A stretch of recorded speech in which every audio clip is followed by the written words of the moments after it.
I'm Sandra Kiamabuatama, and today with me it's a very young gentleman, a very vibrant young man who started a journey the past year, and he's trying to build something to help society.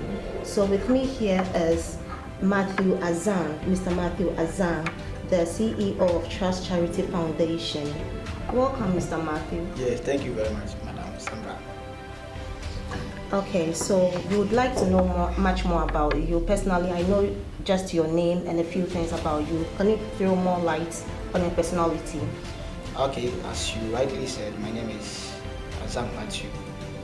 A very young guy, and I was born and raised in Western Region, Masako, but officially I'm from Boku, Sassibai tribe. Okay. Yes. I'm a student currently at SDD, which is formerly UDS Campus. Okay, so we know you to be the CEO of Trust Charity Foundation. Can you tell us more about the foundation? What is Trust Charity Foundation? All right, Trust Charity Foundation is an NGO, a very young NGO that has come up to, change lives through charity by supporting the poor and the needy in the society. We also exist to support, or to offer support to the vulnerable and the marginalized by achieving full potentials. So that is basically Trust Charity Foundation. Okay. So at this point, I feel like there's a push, something that pushed you to do this. Probably you had love for the less privileged in society or something. Can you tell us your motivation to coming up with this particular foundation? What motivated you to come up with it? Well, growing up, it's kind of part of me. I love to give. I love to, be part of people, especially people the society neglects. And from the story from my parents, even when I was young, I love to share the little they give it to me all the time. So it is kind of part and parcel of me. And traveling to Upper West and to the north, I came and I saw certain things. I said, wow, it's good we come together as a team, to support these younger ones, especially those in the basic schools with basic learning material. So it is part of me. And when you have something in you, it has to come out by putting up effort. So that is the main reason why Trust Charity Foundation came into existence. So why Trust Charity Foundation? I mean the name. The name specifically came, let me say, it's not by magic, but it is by plan. When we say trust means to put, full your thinking, your heart into something that you think it can offer you what you want. So people coming together with a trust, and charity is having the heart of giving to people. And this name came up along the way when we were thinking of how to support the young people. So that's basically how it came about the name. So how far have you gone in pursuing this your dream? Has the journey been rocky? I mean, has it been smooth? Yes, it has been muddy and rough. It's not that easy, but we're still pushing it. Talking about how far we've gone, we started it here in one campus, UDS. By the grace of God, we are extending our wings, spreading it nationwide. So currently we have about 11 branches in the tertiary institution. Most of them are the universities. Is it public institutions or both private and public? For now, let me say public. We have one private, and that university is even half private, half public. That is UPSC. So we have a branch there. We have a branch at UEW. We have a branch at K University, that of UDS Tamale, CKT, that's formerly UDS Navrago campus. You can think of UEW as a main person of University of Energy and Natural Resources. Sunyani Technical University, Wa Technical University, and we have a branch in one of the nursing training, that is Corso Midwifery and Nursing College. We have a branch there as well. So basically we have 11 branches now, so we are growing. Okay, congratulations. I think this is your first anniversary. So how do you feel seeing something that you started growing? Are you satisfied with the development of the group, or there's more to it, like there's more inputs that you have to do? Are you satisfied with how far the group is growing, the pace at which the group is developing? Are you okay with it? All right, so as you said, yesterday, 10th March was our exactly 1 year anniversary. Okay. We started, that was 10th March last year, 2021. So 2022, 10th March, the first year to celebrate. It hasn't been easy, and we have achieved a lot. I must say I'm glad, because seeing something you started and it still exists, people start certain things, and with time it doesn't yield fruit, it collapses and all that. So I must say I'm happy, and not only me, the people around the whole vision. We are all glad that what we started is existing and is growing. Okay. Yeah. So how do you see TCF, the Trust Charity Foundation, in the future? Maybe in 5 to 10 years, how do you see this foundation? Oh wow! Let me start by saying, let's say in 3 years to come, I see Trust Charity Foundation to be in the tertiary institutions in Ghana. Nationwide. That's huge. And in talking about 10 years, I see Trust Charity Foundation, beyond Ghana. Okay. Yes, sure. Okay. So what does it take to be a member of Trust Charity Foundation? Or to be a member of Trust Charity Foundation is very simple. You just have to become a member by getting in touch with any of the executives. You can be part of the team, but to be recognized at the national level, you need to have a membership card. Okay. So if you acquire a membership card, in our system you'll be recognized, because we will know you through our system. When we are going through, we know the list of people who are part and parcel of the whole thing. Okay. So some foundations are channeled specifically to a group of people. So who are the beneficiaries of Trust Charity Foundation? Do you have limitations, or you go all into everyone who is in need? When we started, Okay. having the heart to give, we were just eager to give. Okay. But along the way, we were advised by experienced people to have a target, a targeted group of people we will be handling. So we have targeted the junior high people. Okay. Yes, so young ones who are in the business schools, that's the GHS, who are less privileged, they don't have learning materials, they lack books. Those are the people who qualify to benefit from. Okay, so unlike some other foundations where they visit the orphanage, the widows, the less privileged in society, you specifically channeled your attention to pupils in the junior high school. Yes, because because we are still growing up, if you are talking about charity, it's a big topic to think about, and we can't help the whole world in 4 minutes. So we just decided to target a specific class of people, that is the basic school children. Okay, so going into the future, if things get better, sure, we can extend our target. You mentioned earlier that the road hasn't been smooth all through. So can you highlight some challenges, some major challenges that you've actually encountered in your journey? Let me speak on my side. Okay. The people around, they give the challenges they face. But starting with my side, when we started the whole thing, people come up and they discourage us. What you are doing is not important. It won't go far. People give a lot of words, and it's part of life. That's harsh. Yes, when you start something, people will discourage you. But then, if you really know what you are doing, you get there. Sure. So you are a student, and I don't know if you have any major occupation. So I presume the other members of your group or your foundation are also students like you are. So how do you fund such a foundation since you are in school and there's no income coming your way? How do you fund it? It's not about the people we are now, but it's about how we want to do. You don't need to get rich before you think about the poor. If you can't give now, you can't give tomorrow.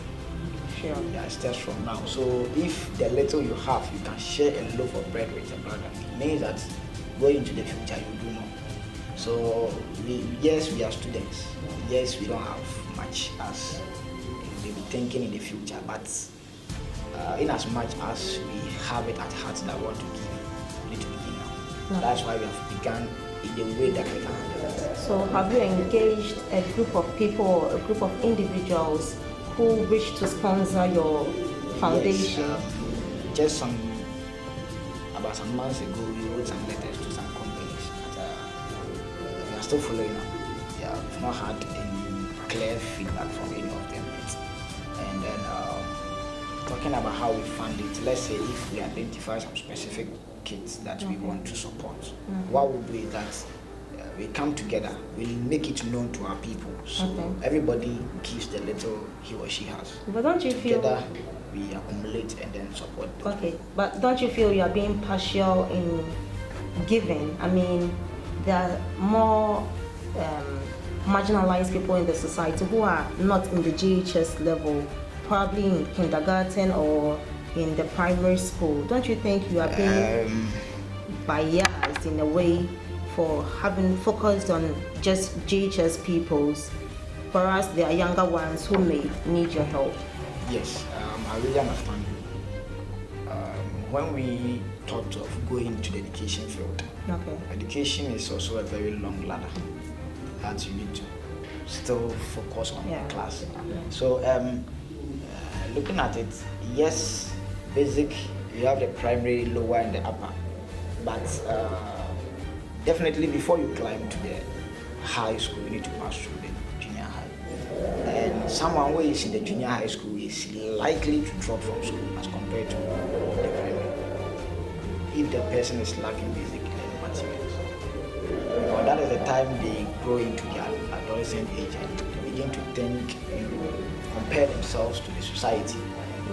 So those ones are more touched when we give them something and we speak to them. They feel that yes, someone else was thinking about it, they can still make it. Okay, it's not as if I'm trying to counter what you're saying, but then I feel the pupils in primary are at much a larger risk than those in GHS because they've been through the lower primary and the upper primary stage, and now they are in their junior high school. So don't you feel engaging those in the lower or upper primary would be more encouraging, and they would want to forge ahead in, the educational pursuits? Okay, so I've been on the field of education for some time now. Okay. And per the experience, if you are in the primary class or any of the classes in the primary level, learning and teaching can still go on without certain basic materials. But climbing into the junior high school, you feel like giving up. That's our interest. The people who can, really feel, the impacts of what we are doing. Okay. Those in the lower, yes, they will get the materials, they will get help. But without the materials, there are other strategies of handling them to get the knowledge. Okay. As compared to those in the junior high school. Okay. So And we don't only give materials, we speak to them. And going in to speak to a class 1 child is just like throwing a stone to the wall to bounce back. Really? Yes, sure. So that is it. Okay. So we just decided to, as I said, we can't help the whole world. Yeah. So even going to the high schools, there are people there who are really in need, but we can't help the whole world. We have decided to choose that tangent for now. Okay. So I don't mean to be inquisitive, but can you take us through some of the items that you normally donate, so that if someone is watching us and the person would like to offer support in any form, the person would know where he's channeling his money to, maybe you need TCLs, books, need learning materials like pens, maybe math sets. Tell us more about. All right. So as I was saying, even when we wrote the letters to some companies, there are some companies we wrote to them not asking for money. Okay. But asking for materials like books. Okay. So we don't kind of give only books. We give pencils, math sets, all the learning material. Just recently, they've been a project, or let me say, a research proposal from the UBase branch, and they are thinking of donating bicycles to some, kids. I think per the research, what they have identified, without a bicycle, the children walk for hours before getting to school. So it has to do with what we identify when we visit the people who want to help, and then we get more information and what to do by doing research. So sometimes yes, it is the learning material, but sometimes we go beyond that. Okay. So anything that someone wish to bring on board to support these younger ones, yes, yes, we are ready for the mission. So do you have something to tell executives as to maybe they should put in much work, or congratulate them for how far they've come, Yes, the hard work that they've been putting into this foundation? Handling that, I'll first of all, as you rightly said, congratulate all of them. Celebrating an 1 year anniversary isn't easy, so I would say a very big thank you to all of them. Nationwide, we are much grateful. Some of them are really doing what sometimes what you may do, someone will come up with something very outstanding to push the whole thing up. I thank all of them, and then also moving ahead, I would say let us continue to put in much effort. If it must be done, it must be done well. So they should try their best. They shouldn't give up. They shouldn't listen to the comments of others. Sometimes you go to even a school to donate, the way the leader of the school stress you before you get in touch with the little ones before they leave. Yes. Donating? Sure. Okay. Because they have to also protect the children, understand in one way or the other.